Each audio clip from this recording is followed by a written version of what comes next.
شهر تکنولوژی‌های دیجیتال.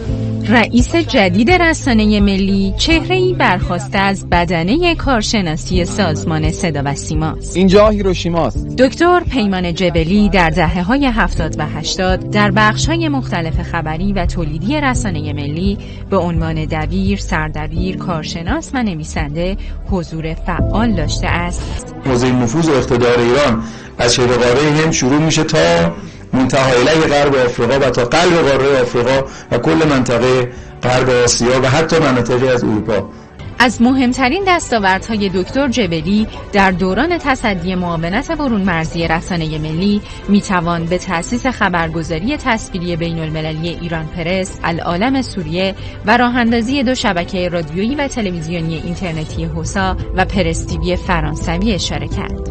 دکتر جبلی مدتی هم معاون رسانه‌ای دبیر شورای عالی امنیت ملی و همزمان با تحولات بیداری اسلامی سفارت جمهوری اسلامی ایران در تونس و معاونت بین‌الملل مجمع جهانی تعقیب مذاهب را عهده‌دار بوده است.